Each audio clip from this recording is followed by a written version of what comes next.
Hello friends, स्वागत है आप लोग का एनसीईआरटी जोन में। क्लास 9th का जो साइंस हम लोग स्टार्ट किए हैं और डिटेल में हम लोग डिस्कस करने वाले हैं और साथ ही साथ इसका जो क्वेश्चन आंसर है, जो सब्जेक्ट चैप्टर के बीच में क्वेश्चन आंसर है, चैप्टर के लास्ट में क्वेश्चन आंसर है, उस सब को एक वीडियो में डिस्कस करेंगे। और ये चैप्टर वाइज हम अलग एक वीडियो में डिस्कस करेंगे, चैप्टर का थ्योरी अलग वीडियो में डिस्कस करेंगे। क्लियर? तो हर चैप्टर का 2 वीडियो हमें डिस्कस करना है। तो चलिए शुरू करते हैं क्लास 9th का एनसीईआरटी का पहला चैप्टर जो केमिस्ट्री पोर्शन से है। जैसे आपको पता है क्लास 9th की एनसीईआरटी में मैंने आपको पिछले वीडियो में बता दिया था कि कौन कौन से चैप्टर केमिस्ट्री से रिलेटेड है, कौन फिजिक्स और कौन बायोलॉजी से रिलेटेड है। तो जो पहला चैप्टर है वो केमिस्ट्री से रिलेटेड है। तो उसमें पहले चैप्टर का नाम है मैटर, यानी पदार्थ इन आर सराउंडिंग। हमारे चारों तरफ कौन कौन से पदार्थ मिलते हैं। क्लियर? तो सबसे पहले हमें परिभाषा देख लेते हैं। मैटर का क्या परिभाषा है? जो भी चीज़ हमारे चारों तरफ कोई भी चीज़ है उसको हम मैटर बोलते हैं। यूनिवर्स में कोई भी चीज़ बना है उसको मैटर ही बोलते हैं, चाहे एक छोटा से छोटा धूलकण हो या हवा हो, सब एक मैटर है। तो मैटर को कैसे डिफाइन करते हैं, इसको परिभाषित कैसे करते हैं कि ऐसा चीज़ जिसमें कुछ न कुछ मास हो, वो कोई ना कोई रेसिस्टेंस करता हो और हमारे किसी एक या एक से ज़्यादा जो ज्ञानेंद्रिय है, सेंसेस है, उसके द्वारा फील होता हो।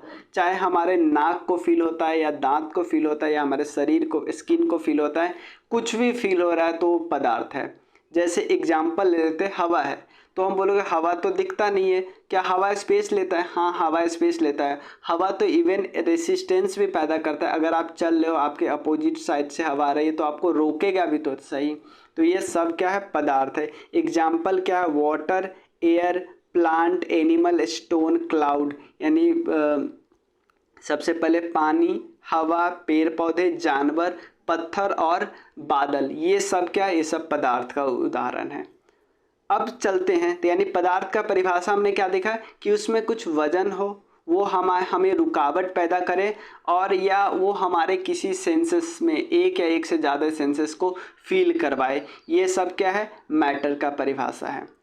उसके बाद इसको 2 पार्ट में डिवाइड किया जाता है, फिजिकल नेचर के बेसिस पे और केमिकल नेचर के बेसिस पे। फिजिकल नेचर के बेसिस पे कैसे डिवाइड किया जाता है? 3 पार्ट में, सॉलिड यानी ठोस, लिक्विड यानी द्रव्य और गैस यानी गैस। ठीक है, 3 पार्ट में क्या है? Solid, liquid, gas. ये मतलब ये फिजिकली ये मैटर 3 रूप में दिखता है, लेकिन अब नया हिसाब से टोटल कितने पार्ट में दिखता है? 5 पार्ट में। एक चौथा कौन हो गया? प्लाज्मा। 5वां कौन हो गया? Bose Einstein condensate. लास्ट में ये दोनों हम डिस्कस करेंगे, इन पे बहुत ज़्यादा क्वेश्चन आता है। एक्चुअली इस चैप्टर से तो बथेरे क्वेश्चन आए थे। अभी एक दरोगा वाला एग्जाम हुआ था, बिहार दरोगा, उसमें इस पर्टिकुलर चैप्टर से 2 क्वेश्चन आए थे। एक प्री में आया था, एक मेंस में आया था। तो आप देख सकते हो, physical classification on the basis of physical properties. Matter को 3 पार्ट में क्लासीफाई किया जाता है, सॉलिड, लिक्विड और गैस। केमिकल क्लासिफिकेशन किस बेसिस पे किया गया है? 3 पार्ट में इसमें ही बांटा गया है। सबसे पहले एलिमेंट, कंपाउंड और मिक्सर। एलिमेंट, कंपाउंड और मिक्सर, इसको डिटेल में हम इस चैप्टर में भी और अगले चैप्टर में भी डिस्कस करेंगे। अभी हमको हमारा मेन फोकस है इस पे, फिजिकल क्लासिफिकेशन पे। क्लियर? कोई दिक्कत नहीं? चलिए, अब मैटर की प्रॉपर्टीज के क्या देखते हैं। मैटर में क्या क्या खूबियाँ होती है, क्या क्या इसका प्रॉपर्टीज होता है। सबसे पहले ये किससे बना है? स्मॉल पार्टिकल से, मतलब बहुत सारे, जैसे मान लो आपका कोई गेंद है, वो बहुत सारे छोटे छोटे छोटे छोटे स्मॉल पार्टिकल से मिलके बना है। उसके बाद ये जो पार्टिकल होते हैं, जैसे मान लो ये कोई ऑब्जेक्ट है, इसमें जो पार्टिकल है, यहाँ पे आपको दिख रहा है पार्टिकल के बीच स्पेस ज़्यादा है, यहाँ पे आपको दिख रहा है पार्टिकल के बीच का स्पेस बहुत कम है, दिख रहा है। यहाँ पे पार्टिकल का स्पेस और ज़्यादा दूर दूर है। तो जहाँ पे बिल्कुल पार्टिकल के बीच स्पेस बिल्कुल कम हो उसको हम बोलते हैं सॉलिड। ठीक है ना? सॉलिड। पार्टिकल के बीच स्पेस थोड़ा सा बढ़ जाता है उसको लिक्विड बोलते हैं, और ज़्यादा बढ़ जाता है उसको गैस बोलते हैं। और ये बढ़ता कैसे पता है? टेम्परेचर को बढ़ाने पे बढ़ता है। टेम्परेचर यानी तापमान जितना आप दोगे, जैसे आप तापमान दोगे तो आप क्या बना सकते हो, आइस से आप पानी बना सकते हो, क्योंकि आइस में क्या है, सॉलिड है तो पार्टिकल के बहुत करीब करीब है, उसको उसमें आपने हीट दिया तो क्या बन गया, लिक्विड। लिक्विड में पार्टिकल और ज़्यादा दूर है, उसके बाद क्या बन गया, गैस बन गया, मतलब इवापोरेट हो गया, उड़ गया, तो यानी उसमें पार्टिकल और दूर है। ठीक है। और पार्टिकल जो होते हैं, ये जो पार्टिकल ऐसा नहीं है शांत बैठे रहते, मूव करते रहते हैं एक दूसरे की तरफ। अगर मूव करेगा तो उससे क्या आएगा, आपको पता है मूव करने से, मूवमेंट से एक एनर्जी आती है, उस एनर्जी का नाम है काइनेटिक एनर्जी, हाफ mv²। कोई भी चीज़ अगर मूव कर रहा है ना, उस मूव करने से उसमें क्या आती है, काइनेटिक एनर्जी आती है। क्लियर, कोई दिक्कत नहीं, मूवमेंट करेगा। तो आप मुझे बताओ सबसे ज़्यादा मूवमेंट, पार्टिकल का मूवमेंट सबसे ज़्यादा गैस में होता होगा या लिक्विड में होता होगा या सॉलिड में होता होगा। आप बोलोगे कि यार सॉलिड में बहुत ज़्यादा पार्टिकल है तो इसका मतलब बहुत ज़्यादा मूवमेंट उसमें ही होगा। नहीं, गलत है, क्योंकि उसमें सॉलिड में स्पेस ही नहीं है भाई, स्पेस ही नहीं है। दो पार्टिकल जब चलता है तो टकरा जाता है तीसरे से, समझ रहे हैं। एक पार्टिकल चला और टकरा गया, तो जब टकरा गया तो आगे बढ़ेगा कैसे, तो सबसे ज़्यादा पार्टिकल का मूवमेंट आपको गैस में मिलेगा। तो गैस की काइनेटिक एनर्जी, गैस के पार्टिकल की काइनेटिक एनर्जी सबसे ज़्यादा होती है। Clear. Particle of matter are continuously, obviously particle of matter attract each other because of the force of attraction. एक दूसरे की तरफ अट्रैक्ट भी होते हैं, तभी तो अट्रैक्ट होने के कारण ही सॉलिड बनाते हैं। दूर दूर होते तो लिक्विड बनते और दूर तो गैस बनते। क्लियर। अब चलिए, स्टेट ऑफ मैटर को 3 पार्ट में डिवाइड किया गया, सॉलिड, लिक्विड, गैस। सॉलिड, देखो हम बचपन से एक परिभाषा डिस्कस किए हैं कि सॉलिड में क्या है, आकार और आयतन दोनों निश्चित होता है। आकार मतलब शेप और आयतन मतलब वॉल्यूम, ये दोनों निश्चित होता है। लिक्विड में क्या होता है, आकार निश्चित नहीं होता है, बस आयतन निश्चित होता है। आयतन का मतलब जितना, मतलब 1 लीटर पानी 1 ही लीटर पानी रहेगा, चाहे वो ग्लास में रखे या आप बड़े बर्तन में रखो, टब में रखो, मग में रखो, किसी चीज़ में, तो यानी 1 लीटर पानी तो 1 ही लीटर रहेगा ना, लेकिन उसका शेप बदल जा रहा है। लिक्विड में शेप वही होता है जिस बर्तन में आप रख रहे हो, और गैस का कुछ भी फिक्स नहीं होता है, ना शेप ना वॉल्यूम। क्लियर, ना शेप और ना वॉल्यूम। तो सॉलिड का क्या परिभाषा है, इसका फिक्स्ड शेप है और इसका डेफिनिट वॉल्यूम है। फिक्स्ड वे शेप है कि भाई ये गोल है तो गोल ही है, चौड़ा है स्क्वायर है तो स्क्वायर ही है, सर्कुलर कैसा भी है तो कैसा, जैसा भी है तो जो है।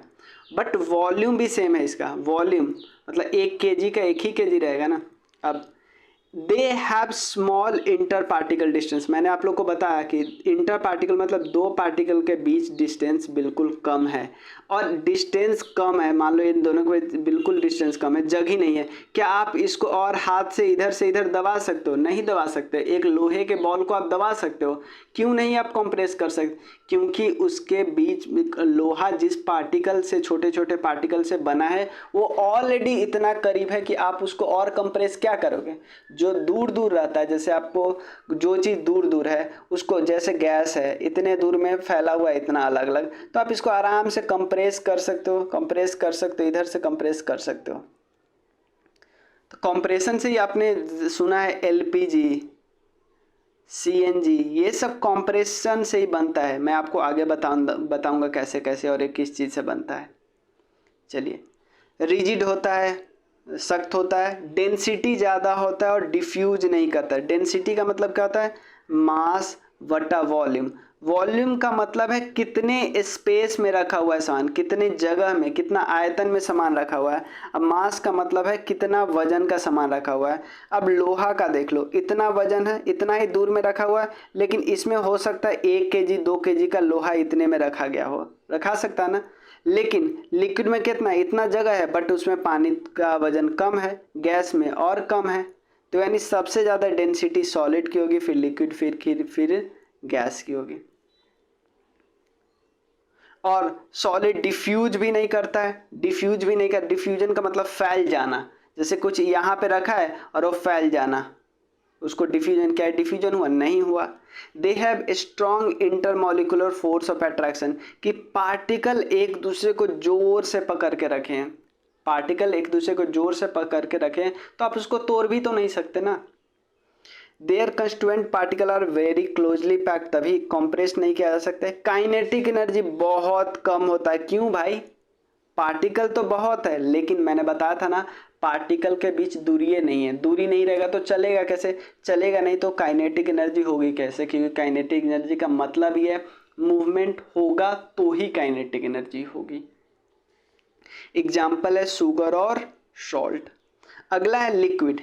लिक्विड का क्या होता है? मैंने आपको बताया कोई फिक्स्ड शेप नहीं होता है, बट वॉल्यूम होता है फिक्स्ड। मतलब 1 लीटर, मतलब 1 लीटर कहीं भी रखो। ये मैंने आप लोग को बताया है कि इंटर पार्टिकल डिस्टेंस सॉलिड से ज़्यादा होता है बट गैस से कम होता है। ऑलमोस्ट इनकम्प्रेसिबल नहीं होता है। देखो सॉलिड से ज़्यादा इसको कंप्रेस कर सकते हैं, लेकिन उतना भी नहीं कर सकते जितना हम गैस को बहुत ज़्यादा कंप्रेस कर दे। कंप्रेस का मतलब दबा दे रहे थे। जैसे एक बैलून को आप चारों तरफ से दबा देते हो ना, क्यों? अंदर गैस रखा है इसलिए। They have low density than solid. Obviously density सबसे ज़्यादा किसका? सॉलिड का, फिर लिक्विड का, फिर गैस का। Inter particle force of attraction solid से कम होगा, सिंपल है। The constituent particle are less closely packed, मतलब सॉलिड में जितना करीब करीब था उतना नहीं रहेगा, उससे थोड़ा थोड़ा दूर दूर रहेगा। They assume the shape of portion of the container. They obviously उस द्रव्य का शेप वही हो जाता है जिस बर्तन में उसको रखा गया है। अगर देखो दे कैन फ्लो, यानी जो लिक्विड होते हैं फ्लो कर जाते हैं, एक जगह से दूसरे जगह चले जाते हैं, इसको हम क्या बोलते हैं? फ्लूइड्स बोलते हैं, फ्लूइड। काइनेटिक एनर्जी सॉलिड से ज़्यादा हो, क्योंकि इसके पार्टिकल एक जगह से दूसरे जगह मूव करते हैं, एक जगह से दूसरे जगह मूव करेंगे तो वेलोसिटी आएगी, यानी ½ mv²। एग्जाम्पल है मिल्क और वाटर। गैसेस का देखो सारा मैंने ऑलरेडी बता दिया है, कोई फिक्स्ड शेप, फिक्स वॉल्यूम नहीं होता। इंटर पार्टिकल का डिस्टेंस बहुत ज़्यादा होता है, बहुत ज़्यादा इसको दबा सकते, कंप्रेस कर सकते। डेंसिटी सबसे कम होता है और डिफ्यूज ये हो सकता है, फैल सकता है। इतने दूर में रखे छोड़े तो अब फैल गया। इंटर पार्टिकल अट्रैक्शन बहुत कमज़ोर होता है। भाई मजबूत रहता तो नज़दीक नहीं आता पार्टिकल, उसके पार्टिकल दूर दूर क्यों है? एक दूसरे से मतलब ही नहीं है, तभी तो दूर दूर है। उसके अलावा they can expand to occupy larger volume. भाई अगर गैस आप इतने दूर में रखे हो, यहाँ पे रखे हो, अगर बड़ा बर्तन में रखते हो, इतना बर्तन में, इतना ही वाला गैस फैल के पूरे में फैल जाएगा। समझ रहे हो ना?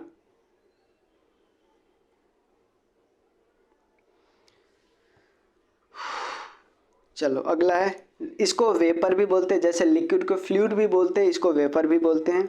Particle of gases, obviously kinetic energy ज़्यादा होगा ही होगा, क्योंकि दूर दूर है, गैस मूव करते एक जगह से दूसरे जगह जा रहे हैं। अब interchange of state of matter, ये सबसे पहले समझो 2 चीज़ पे डिपेंड करता है, टेम्परेचर पे और प्रेशर पे। टेम्परेचर पे, प्रेशर पे।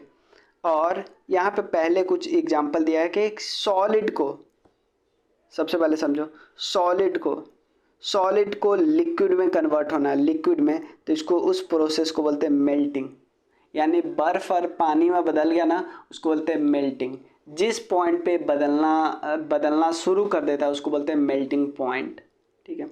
अगर यहाँ पे देखो उल्टा कर देते हैं, लिक्विड पानी रखते हैं फ्रीज में, फ्रीजर में रखते तो क्या होता है? जम जाता है, तो उस पॉइंट को क्या बोलते हैं? Freezing point. समझ में आया? सॉलिड लिक्विड में बदला, और सॉलिड लिक्विड में तब बदलेगा जब आप इसमें हीट प्रोवाइड करोगे। क्या दोगे? हीट प्रोवाइड करोगे। और लिक्विड सॉलिड में तब बदलेगा जब आप इसका हीट निकालोगे। बाहर से पानी जो रखते हो आप, उसका तापमान वो ज़्यादा होता है किसके तापमान के? फ्रीज के तापमान से। फ्रीज में रहते हो तो उसका तापमान क्या होता है? निकलता है, यानी हीट निकलता है। हीट निकला यानी लिक्विड से फिर से सॉलिड बन गया। अब लिक्विड से गैस बनने के प्रोसेस को बोलते हैं वेपराइजेशन। सूरज का रोशनी क्या करता है? ऊपर ले जाता है ना, गैस बनाता है, बाद में ऊपर गैस को क्या बनाता है? बादल, यानी लिक्विड बना देता है। उस प्रोसेस को क्या बोलते हैं? कंडेंसेशन। कंडेंसेशन होता है गैस से लिक्विड बनना। ये क्या होता है? ये बादल बनता है, बादल बनता है बहुत ऊपर। उसके बाद सॉलिड से डायरेक्टली गैस बनने के प्रोसेस को सब्लिमेशन बोलते हैं, गैस से डायरेक्ट सॉलिड बनने के प्रोसेस को डिपोजिशन बोलते हैं। ये पूछा था दरोगा प्री में, उसके अलावा कई बीपीएससी में भी पूछा था, बीपीएससी में ये दोनों पूछा था, सिविल सर्विसेज वाले में ये दोनों पूछा था। अब सिंपल देखो, सॉलिड से लिक्विड या लिक्विड से गैस या सॉलिड से गैस, जितना आप आगे जाओगे हीट देना पड़ेगा। मतलब कि सिंपल आप समझो, पार्टिकल नज़दीक नज़दीक है, इंटर पार्टिकल किसी मैटर का, उस पार्टिकल को जितना दूर करोगे आपको हीट उतना देना पड़ेगा, और जितना नज़दीक करना चाहते हो तो हीट निकालना पड़ेगा। जैसे यहाँ पे देख सकते हो, लिक्विड से सॉलिड बन रहा है, फ्रीज हो रहा है, तो इसमें से हीट निकला है ना।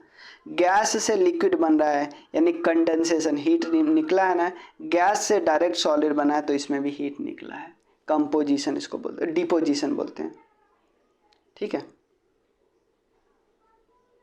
अब देखो ये जो एक पॉइंट है ना, इतना इम्पॉर्टेंट पॉइंट है ना, इसमें आपको गलत करवाने का चांसेस बहुत ज़्यादा है। सबसे पहले समझिए, ये पॉइंट सबसे इम्पॉर्टेंट है, लेकिन उससे पहले हम समझते हैं temperature effect on heating a solid. Simple से देखो ना, कौन सा सॉलिड कितना जल्दी गर्म होगा ये डिपेंड करेगा कई चीज़ों पे, कि सॉलिड बना है किस चीज़ पे और कौन सा कंडीशन उसको चाहिए पिघलने के लिए।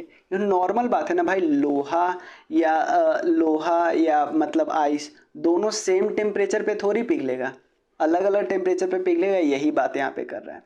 अब ये पॉइंट क्या बन रहा है कि अगर किसी चीज़ को गर्म करते हो, किसी चीज़ को गर्म करोगे तो टेम्परेचर उस सब्सटेंस का बढ़ेगा। सिंपल बात है, किसी चीज़ को अगर गर्म करेंगे तो कोई भी सब्सटेंस है उसका तापमान बढ़ेगा, मान लिया। लेकिन अगर वो सब्सटेंस अपना स्टेट चेंज कर देगा, मतलब वो सॉलिड है, गर्म कर रहे हैं तो जब तक वो सॉलिड है तब तक वो क्या है, जब तक वो सॉलिड है तब तक उसका तापमान बढ़ रहा है। लेकिन एक बारी मान लो इसका तापमान हो गया, कोई सॉलिड है 100 डिग्री सेल्सियस, अगर ये सॉलिड लिक्विड में बदल गया तो इसका तापमान 100 से 120 या 102 नहीं हो जाएगा, 100 ही रहेगा इसका तापमान शुरू में। समझ में आया ना।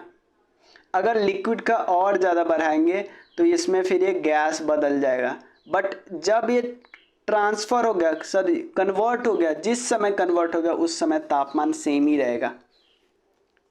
ये कंफ्यूज करने वाला पॉइंट है, इसलिए मैं आपको सचेत किया।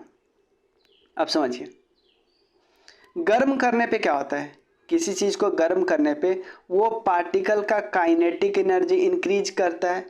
काइनेटिक एनर्जी इंक्रीज होगा, जिससे क्या होता है, जैसे मान लो सॉलिड है, बहुत करीब करीब है, बहुत करीब करीब है, तो करीब करीब है तो एक दूसरे को बहुत चिपकाए हुए हैं अपने में, बट जैसे इसमें हीट देंगे तो इसके अंदर, पार्टिकल के अंदर काइनेटिक एनर्जी आएगा। काइनेटिक एनर्जी आया, इसका मतलब है कि जो दोनों के बीच चिपका हुआ था अट्रैक्शन फोर्स था, अट्रैक्शन फोर्स उस पार्टिकल का क्या होगा, कमेगा। जो अट्रैक्शन एक दूसरे को चिपकाए हुआ था वो चिपकाना बंद कर देगा, तभी तो सॉलिड बाद में कन्वर्ट होकर लिक्विड में बदल जाता है। समझ में आया ना। सॉलिड का पार्टिकल काफ़ी करीब करीब है, तो पार्टिकल को, सॉलिड को जैसे ही गर्म किया, पार्टिकल में काइनेटिक एनर्जी आया है, यानी हाफ mv² आया है। mv² आने के कारण, वेलोसिटी आने के कारण वो दूर जाएगा, एक दूसरे से दूर भागेगा। समझ में आया ना। अगला क्या है, मेल्टिंग पॉइंट। मेल्टिंग पॉइंट देखो, वो तापमान जिस पे कोई सॉलिड पिघलना शुरू कर देता है। मान लो एग्जाम्पल ले लेते हैं, बर्फ अभी तक बर्फ है, लेकिन एक ऐसा तापमान होगा जब बर्फ क्या होता है, पिघलना शुरू कर देगा। उस तापमान को, उस शुरुआती तापमान को मेल्टिंग पॉइंट बोलते हैं, जो कि 0 डिग्री सेल्सियस यानी 273 केल्विन होता है। 273 केल्विन। अलग अलग सब्सटेंस के लिए अलग अलग मेल्टिंग पॉइंट होगा। लोहा का और आइस का मेल्टिंग पॉइंट सेम हो ही नहीं सकता ना। इसका मतलब किसी का मेल्टिंग पॉइंट बहुत ज़्यादा है, इसका सिंपल मतलब है वो उसका जो अट्रैक्शन फोर्स है ना, पार्टिकल के बीच अट्रैक्शन फोर्स वो बहुत ज़्यादा है। पार्टिकल के बीच जितना ज़्यादा अट्रैक्शन फोर्स उतना धीरे से वो मेल्ट होगा, मतलब उतना देर से वो मेल्ट होगा। मेल्टिंग पॉइंट आइस का कितना होता है, 273 केल्विन यानी 0 डिग्री सेल्सियस। ठीक है, मेल्टिंग के प्रोसेस को एक और चीज़ बोलते फ्यूजन, फ्यूज हो जाना है, यानी पहले सॉलिड है और उसके फ्यूज हो गए लिक्विड में बदल जाना। मेल्टिंग पॉइंट एक कैरेक्टरिस्टिक प्रॉपर्टी होता है किसी सब्सटेंस का। क्लियर?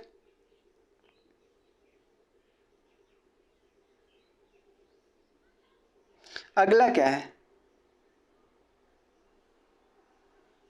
अगला टॉपिक है लेटेंट हीट। मेन आपको लेटेंट हीट, बहुत सारे लेटेंट हीट के बारे में डिस्कस करेंगे। फ्यूजन, वेपराइजेशन बहुत आसान है। लेटेंट हीट का मतलब है सिंपल, मान लो 1 kg का सॉलिड है, 1 किलो का सॉलिड है, उसको टोटल कितना हीट चाहिए। अभी तक तो हम बात कर रहे थे, जब हम मेल्टिंग पॉइंट ये सब पॉइंट कर रहे तो हम देख रहे थे भाई इतना तापमान चाहिए, हो जाएगा ना, इतना तापमान अगर इसको मिल जाएगा तो पिघलना शुरू कर देगा, यही ना मेल्टिंग पॉइंट किए थे। बट इसमें क्या कहता है कि भाई इतना हीट चाहिए, तो इसका यूनिट ही अलग हो जाएगा ना। जैसे लेटेंट हीट ऑफ फ्यूजन आप देख सकते हो, वाटर का इतना होता है 333, यानी किलो जूल पर केजी होता है, यानी इतना किलो जूल मतलब हीट का यूनिट है, ठीक है ना। तो इतना देखो, सिंपल समझो कि 1 किलो को पिघलाने के लिए जितना टोटल हीट लगेगा उसको लेटेंट हीट ऑफ फ्यूजन बोलेंगे। मतलब 1 kg सॉलिड को पिघलाने के लिए जितना हीट लगेगा उसको लेटेंट हीट ऑफ फ्यूजन बोलेंगे। ये जो अब पर्टिकुलर बात कर रहे हैं ना, वो एक एटमॉस्फेरिक प्रेशर पे, आप प्रेशर घटाओगे बढ़ाओगे तो लेटेंट हीट ऑफ फ्यूजन बढ़ेगा और घटेगा। क्लियर है ना? सॉलिड का स्ट्रॉन्ग देखो, सॉलिड का जो पार्टिकल है वो काफ़ी करीब करीब है, इसलिए उसका लेटेंट हीट ऑफ फ्यूजन ज़्यादा होता है। Latent heat of fusion water का कितना होता है? 333.7 किलो जूल पर केजी। मतलब 1 kg वाटर को फ्यूज करने के लिए 333 किलो जूल एनर्जी चाहिए। बॉइलिंग पॉइंट क्या होता है? जिस तापमान पे, देखो मेल्टिंग पॉइंट किया ना, जिस तापमान पे वो पिघलना शुरू कर देता है, जिस पॉइंट पे ये बॉयल होना, उबलना शुरू कर देता है, उसको बॉइलिंग पॉइंट बोलते हैं। बॉइलिंग पॉइंट वाटर का कितना होता है? 100 डिग्री सेल्सियस। 100 डिग्री सेल्सियस मतलब 373 केल्विन। ठीक है।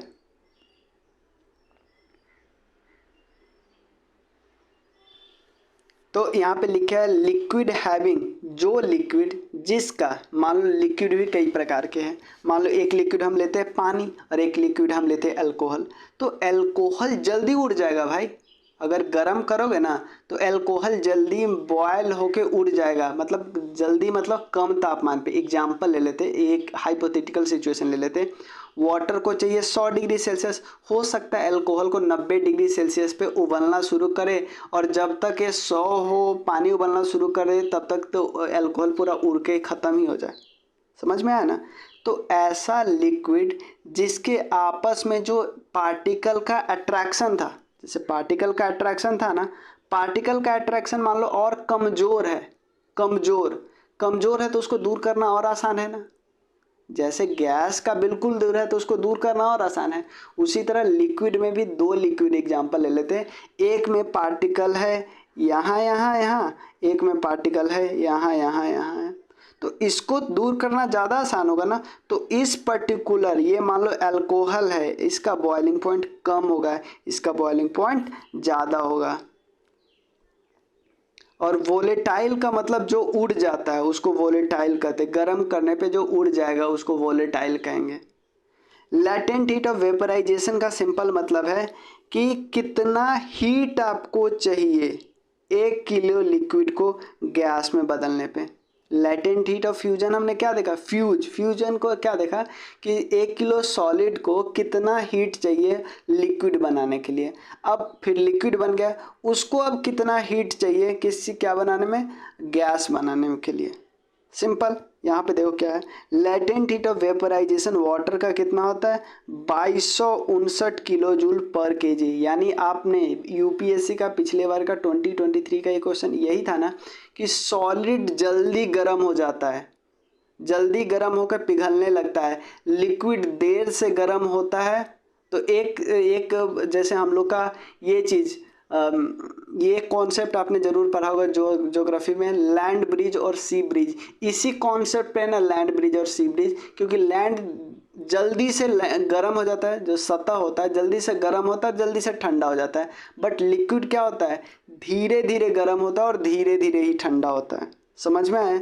इसको लेटेंट हीट ऑफ वेपराइजेशन बोलते हैं। यानी क्या लिखा है, 1 kg वाटर को स्टीम बनाने के लिए आपको कितना एनर्जी चाहिए, 373 केल्विन पे इतना ऊर्जा चाहिए। ये 373 केल्विन तो 100 डिग्री सेल्सियस, इस पे तो उबलना शुरू ही करेगा। तो आप मुझे बता सकते हो एक चीज़, अगर आपको किसी चीज़ से 2 चीज़ से हाथ जलना है, पहला चीज़ आपको गर्म पानी से हाथ जल गया, सेकंड चीज़ आपको गर्म स्टीम से हाथ जल गया, भाप से, वाष्प से हाथ जल गया, तो आपको सबसे ज़्यादा नुकसान किससे होगा, गर्म पानी से। आपसे क्वेश्चन पूछ सकता है आराम से, किसी भी कॉम्पिटिटिव एग्जामिनेशन में पूछ सकता है, वाष्प से ज़्यादा दिक्कत होगा या पानी से ज़्यादा दिक्कत होगा। मान लो 100 डिग्री सेल्सियस पे पानी भी है, उबल रहा है, 100 डिग्री सेल्सियस वाला स्टीम भी है, उबल के उड़ने लगा, तो स्टीम से हमको ज़्यादा दिक्कत होगा या पानी से ज़्यादा दिक्कत होगा? तापमान सेम है, समझ रहे हो ना। 100 डिग्री सेल्सियस पे लिक्विड भी रहता है, लिक्विड जस्ट गैस में बदलता है, ये आपको पता है ना।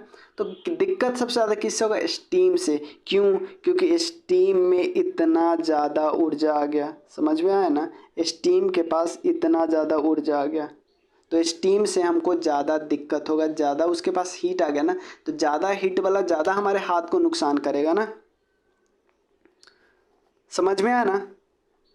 तो इससे हमारा ज्योग्राफी का कॉन्सेप्ट भी सही हो रहा है ना, कि लैंड ब्रिज का मतलब क्या हुआ, लैंड ब्रिज का यही मतलब होता है, लैंड से हवा किसकी तरफ जाना, समुद्र की तरफ जाना। सी ब्रिज का मतलब क्या होता है, समुद्र से ज़मीन की तरफ आना। समझते हैं, समुद्र से ज़मीन की तरफ कब हवा आता है, समुद्र से ज़मीन की तरफ आता है दिन के समय, ठीक है ना। अब लैंड ब्रिज और सी ब्रिज देखना कि कैसे कैसे होता है, वो कॉन्सेप्ट इसी पे रिलेटेड है।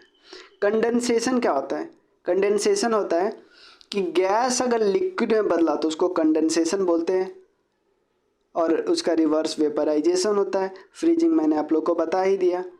सब्लिमेशन क्या होता है, सब्लिमेशन है कि सॉलिड डायरेक्टली किस में बदल गया, गैस में बदल गया, ठीक है ना। और गैस भी डायरेक्ट सॉलिड में बदल सकता है, इसको डीकम्पोजिशन बोलते हैं। जैसे एग्जांपल लेते हैं ड्राई आइस, जिसको क्या बोलते हैं, solid carbon dioxide. Dry ice क्या होता है, सॉलिड कार्बन डाइऑक्साइड होता है। ये -78 डिग्री सेल्सियस पे ही क्या हो जाता है, सबलाइम कर जाता है और डायरेक्टली गैस में बदल जाता है। कैम्फोर एग्जाम्पल याद रखना please, naphthalene, iodine, ammonium chloride, ये सब के सब सब्लिमेशन करते हैं डायरेक्टली।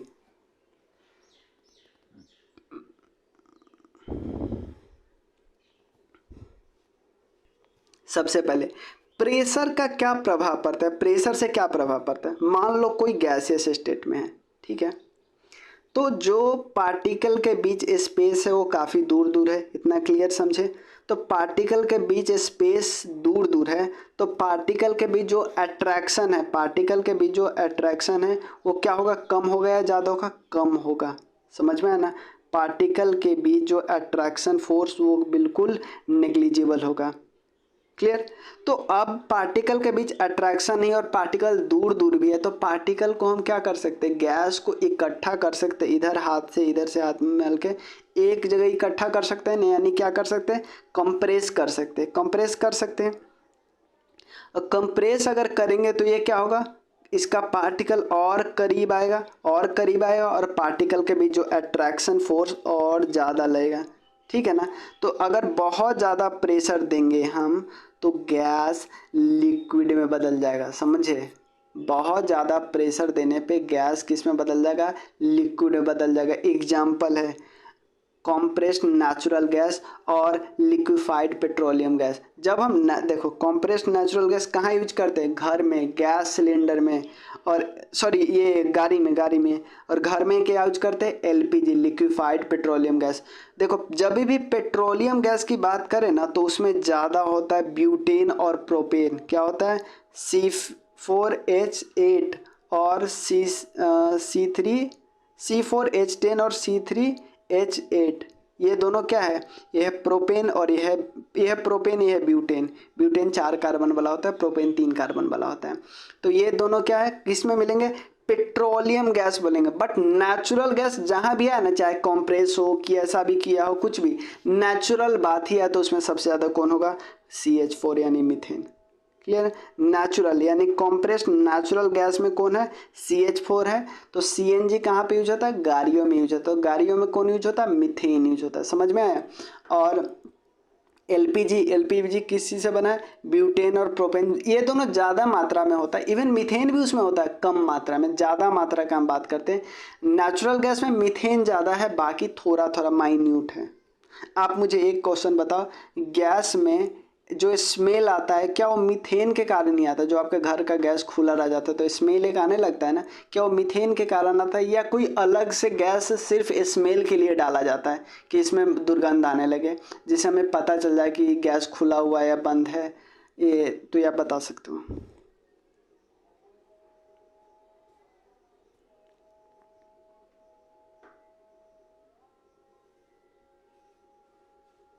ये मैंने आप लोग को बता दिया कि जो सॉलिड CO2 है डायरेक्टली गैस में बदल जाएगा। किस प्रोसेस के थ्रू? सब्लिमेशन प्रोसेस के थ्रू। सॉलिड CO2 को हम क्या बोलते हैं? ड्राई आइस बोलते हैं। उसके बाद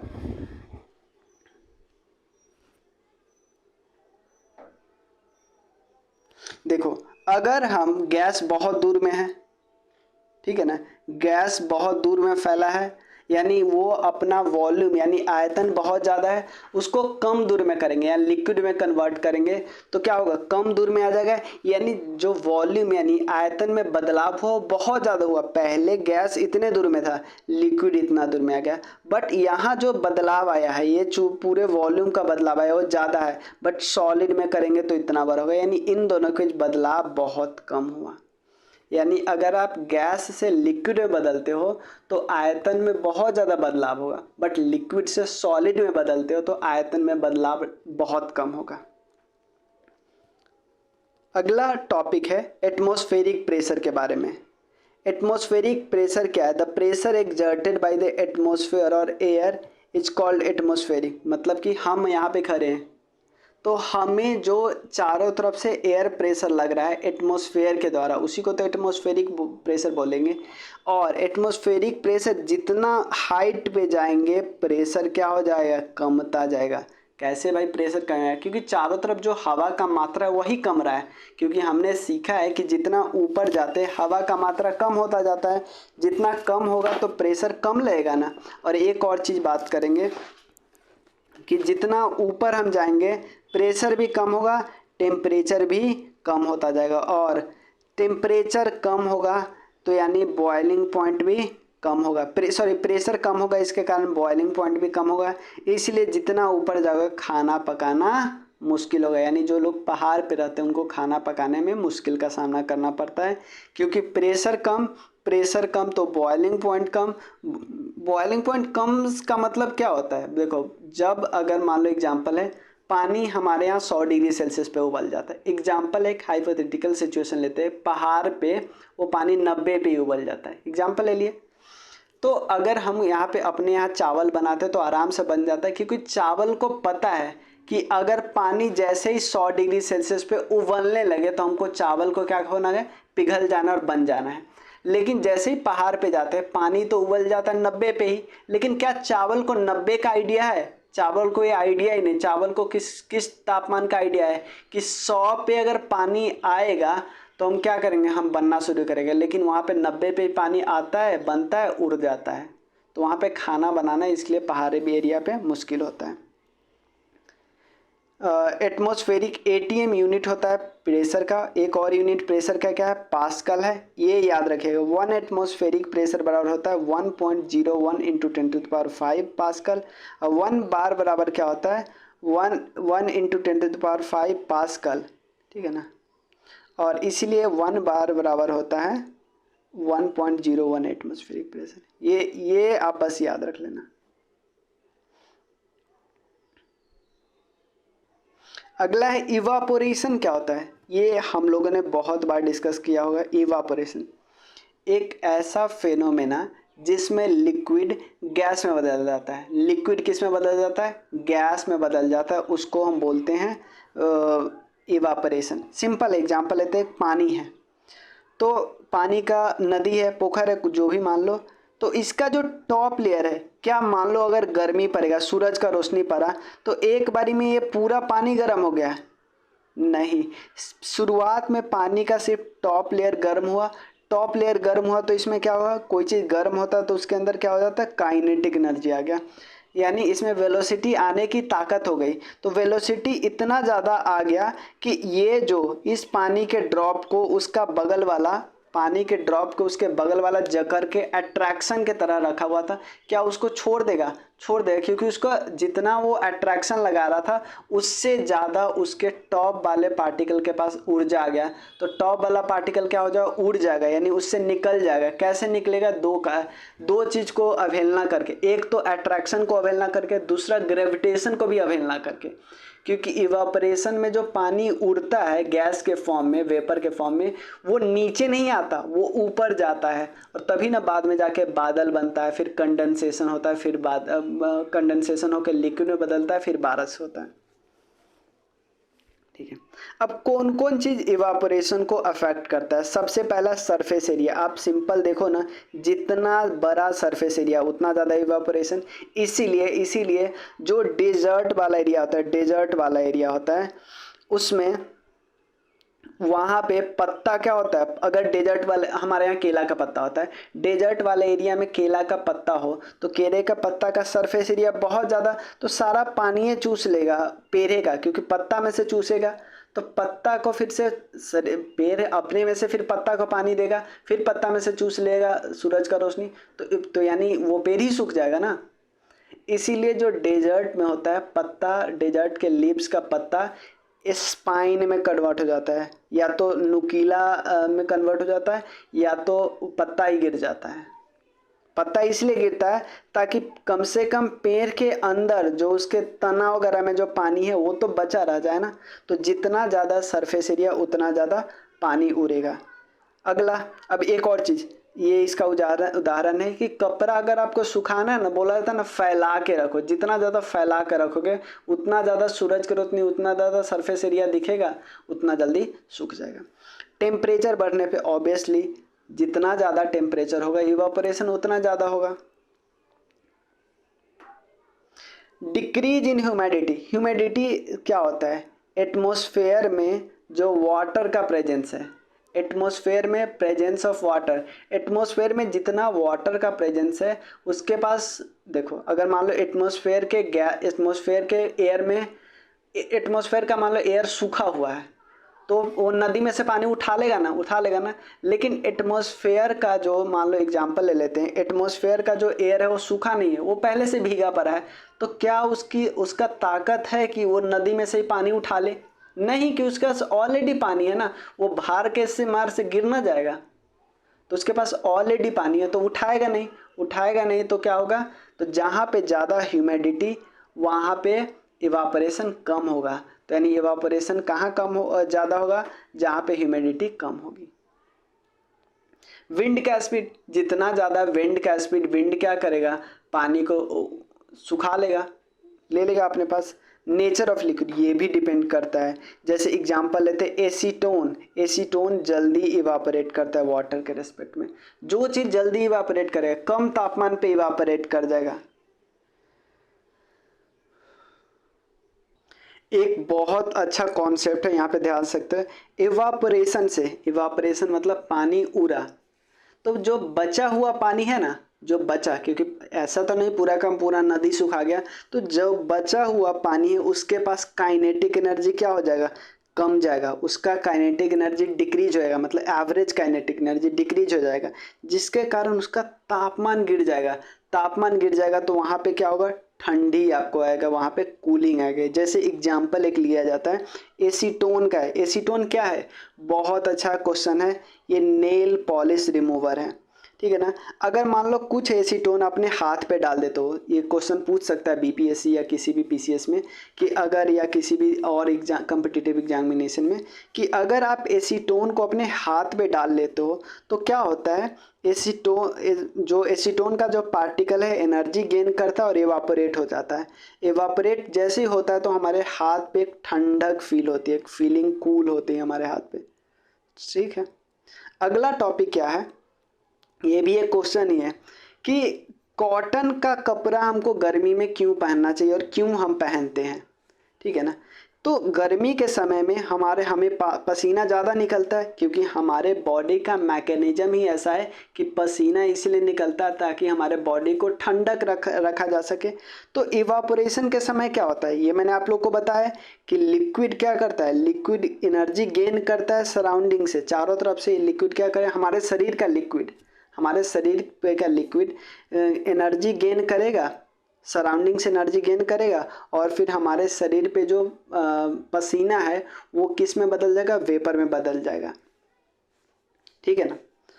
the heat energy equal to latent heat of vaporisation. जब हीट एनर्जी हमारे शरीर पे, हीट एनर्जी कैसे आया, सराउंडिंग के हीट को लेके हमारे शरीर में जो हीट एनर्जी आया वो लेटेंट हीट ऑफ वेपराइजेशन के बराबर हो गया। लेटेंट हीट ऑफ वेपराइजेशन मैंने बताया था कि वो तापमान, मतलब उतना हीट, मतलब कितना हीट हमको चाहिए कि हमारे 1 किलो पानी इसमें कन्वर्ट हो जाए, वेपर में। तो हमारे शरीर पे जो पानी है वो किस में कन्वर्ट होने वाला है, वेपर में। तो लेटेंट हीट ऑफ वेपराइजेशन जितना चाहिए था उतना एनर्जी अगर इकट्ठा कर लेता है हमारे बॉडी चारों इन्वायरमेंट से, तो क्या हो जाएगा, हमारे बॉडी के शरीर का पानी उड़ जाएगा, जिससे हमें कूल फील होगा।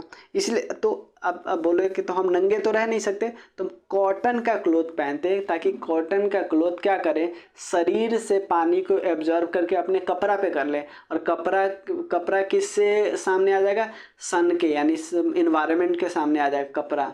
नहीं तो अगर पॉलिएस्टर का कपड़ा पहनते हैं तो हमारे शरीर का पानी शरीर में रहेगा, क्योंकि वो बाहर आएगा ही नहीं, बाहर नहीं आएगा तो वो पसीना के थ्रू उड़ेगा कैसे, बाहर नहीं आएगा तो फिर वो हमारे शरीर से उड़ेगा कैसे, इवापोरेट कैसे होगा, हमको कूलिंग वाला फील ही नहीं आएगा। समझ में आया ना, हमारे शरीर का पानी हमारे शरीर में ही रह जाएगा। देखो ये भी एक क्वेश्चन ही है कि जैसे मान लो आप किसी कोक वगैरह का बोतल रखे हो, कोक वगैरह के बोतल पर कुछ देर में वाटर ड्रॉपलेट जमा हो जाता है। ऐसा क्यों होता है, क्योंकि जैसे ही ये है ठंडा, जैसे ही यहाँ पे गैस टकराया, गैस के पास जो एनर्जी था वो गैस एनर्जी अपना लूज कर दिया, और एनर्जी लूज करने पे गैस किस में कन्वर्ट हो जाते हैं, लिक्विड में कन्वर्ट, और लिक्विड क्या होता है, गिरने लगता है। यहाँ पे ऐसे होता है ना। तो ऐसा नहीं है कि अंदर का आपका कोका कोला का जो लिक्विड है वो बाहर आया, कैसे आ सकता, शीशा का बोतल है ना। अब ये बहुत अच्छा चीज़ है, समझो। ये इससे भी आई थिंक दरोगा के, जो इस बारी के दरोगा प्रीलिम्स में ये क्वेश्चन आया था, मेंस में ये क्वेश्चन आया था, दोनों में से किसी में कि प्री में एक आया था, मेंस में एक आया था। ठीक है ना। बीपीएससी में भी आया था और यूपीपीसीएस में भी आया था, ये कई बार आ चुका है। मतलब ये दोनों क्वेश्चन बहुत बार आ चुका है, क्योंकि देखो सॉलिड लिक्विड गैस से उनका मन उब चुका है, क्योंकि इसमें कन्फ्यूजन वाला चीज़ है ना।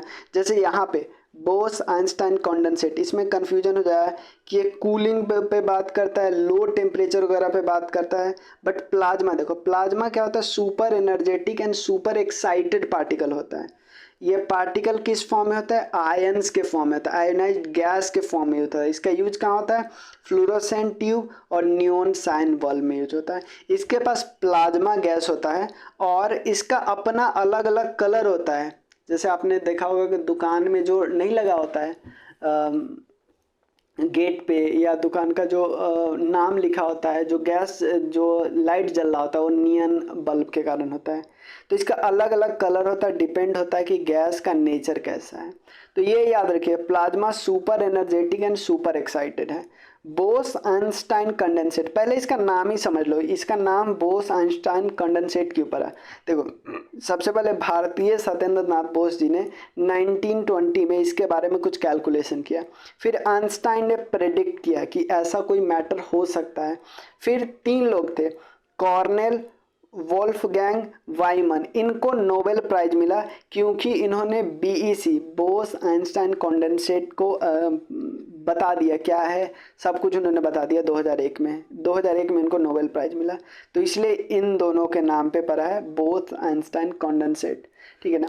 इन्होंने बोला कि गैस को कूल कर देते एक्सट्रीमली लो डेंसिटी, मतलब आप बोलते हैं नॉर्मल, इतना कम डेंसिटी नॉर्मल एयर से लगभग 1,00,000 गुना कम, मतलब नॉर्मल एयर का जो डेंसिटी है ना उससे लगभग 1,00,000 गुना कम कर लेते हैं। ये सुपर लो टेम्परेचर पे होता है बोस आइंस्टाइन कंडेंसेट, ठीक है। तो इस पर्टिकुलर चैप्टर में पूरा कंप्लीट हमने कर दिया। मैं एक बार रिवाइज करवा देता हूँ क्या क्या है। सबसे पहले मैटर का परिभाषा हमने डिस्कस किया, 2 पार्ट में डिवाइड किया, फिजिकल और केमिकल। फिजिकल में हमने सॉलिड लिक्विड गैस किए, केमिकल क्लासिफिकेशन हम लोग को अगला चैप्टर में करना है। प्रॉपर्टीज देखें मैटर का, फिर सॉलिड लिक्विड गैस का परिभाषा देखा हमने। उसके बाद कैसे मैटर बदलते हैं कि सॉलिड से लिक्विड, लिक्विड से गैस, सॉलिड से लिक्विड के लिए टेम्परेचर देना पड़ता है, लिक्विड से गैस के लिए भी टेम्परेचर देना पड़ता है, उल्टा के लिए टेम्परेचर निकालना पड़ता है।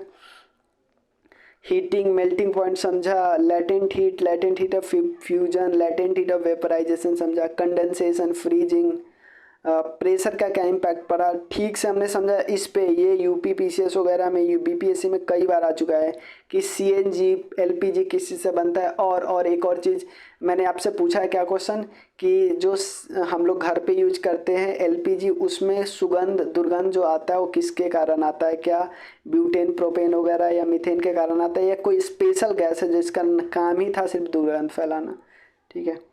उसके बाद इवापोरेशन के बारे में हमने उसके कारण डिस्कस किए, फिर हमने बोस आइंस्टाइन कंडेंसेट डिस्कस किया, प्लाज्मा डिस्कस किया। तो इस वीडियो में बस इतना ही। आप बताइए आपको वीडियो कैसा लगा, आप अपना फीडबैक ज़रूर दीजिएगा, उसके बाद ही हम इस पर और नेक्स्ट वीडियो लाएंगे, और जो भी आपका फीडबैक होगा उस पर ज़रूर काम किया जाएगा। और पहला जो इसका MCQ वाला सेक्शन होगा वो कल आएगा, ठीक है। तो मिलते हैं फिर नेक्स्ट वीडियो में, तब तक के लिए थैंक यू सो मच।